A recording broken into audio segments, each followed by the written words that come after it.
I want to tell you about one night, not the drinking itself. I could tell you about 1,000 nights like that. I want to tell you about the night everything finally broke, because I think somewhere in this story you might find a piece of your own. For years, I had a system. I told myself it was under control because I still went to work, still paid rent, still showed up to family dinners, even if I showed up a little glassy-eyed and quick to leave. I had convinced myself that as long as the wheels hadn't fully come off, I wasn't really in trouble. That's the first lie alcohol tells you. It doesn't announce itself as a crisis. It just quietly moves the line of what in trouble means a little further back, every single year. By the time I got to that night, the line had moved so far back I didn't recognize my own life anymore. I want to walk you through exactly how it happened, because the details matter. This isn't a story about a single bad decision. It's a story about a slow erosion that finally reached the foundation. That evening started like most others. I told myself I'd just have one when I got home. I always told myself that, and for a while one was true. Then it became two. Then it became however many it took to stop feeling the specific static that had been living behind my ribs for years. The anxiety, the shame, the low hum of knowing something was wrong but refusing to look at it directly. Somewhere around the fourth or fifth drink, the part of my brain that usually kept a lid on things went quiet. I don't remember making a decision to keep going. That's one of the things nobody tells you about this disease. There's a point where the choosing stops and the drinking just continues on its own momentum, like a car rolling downhill with nobody really steering. I remember fragments after that.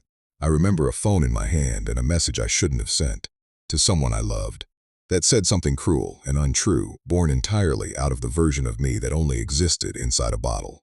I remember the specific sick feeling of watching my own thumb hit send and being powerless to stop it, like watching a stranger operate my hands.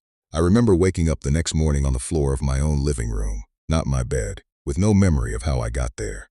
I remember the particular quality of light coming through the blinds, because I've never forgotten it. Gray, flat, unkind.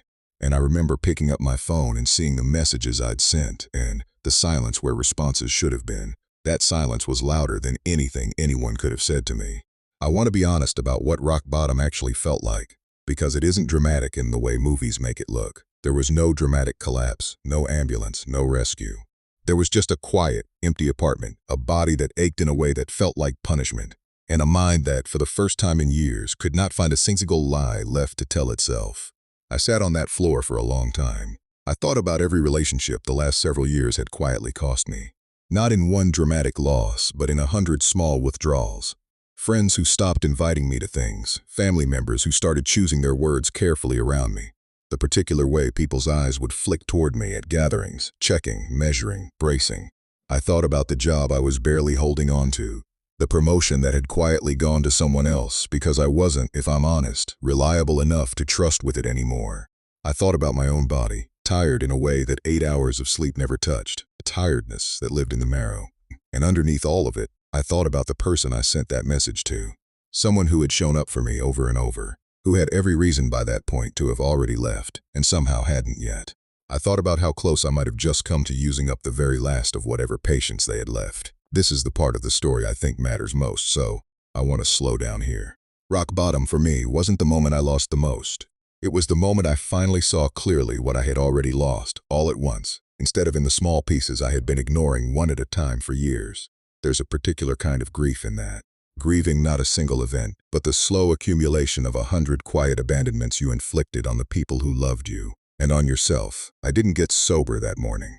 I want to be honest about that too, because I think the stories that skip straight from rock bottom to redemption do a disservice to anyone actually living through this. I got up off that floor, and within a few hours, some of the old defenses were already creeping back in. The excuses, the bargaining. The version of me that wanted to believe this could still be managed, quietly, privately, without anyone else needing to know how bad it had actually gotten. What was different this time was one specific thought that wouldn't leave. It sat there, uninvited, refusing to be argued away like all the others had been. I am not in control of this anymore, and I haven't been for a long time. That thought didn't fix anything by itself, but it cracked something open that had been sealed shut for years, and a few days later, still shaking, still ashamed, I made a phone call I had avoided making for a long time. Not because I felt brave, because I had finally run out of any other option that felt survivable. I'm not going to pretend that phone call solved everything either. Recovery, I would learn, is not a single night undone by a single decision. It's a long series of mornings, choosing again and again and again, long after the drama of the rock-bottom moment has faded into ordinary life. But that night matters to me still, all these years later, because it was the night the lie finally stopped working. And I've come to believe that for a lot of people, that's actually the real turning point. Not the moment things get better, but the moment you can no longer convince yourself they're fine. If you're somewhere in that same territory right now, if there's a night like this one sitting behind you, or maybe building toward you, I want you to know that the silence the next morning, the one that feels unbearable, is not the end of your story. It was the beginning of mine.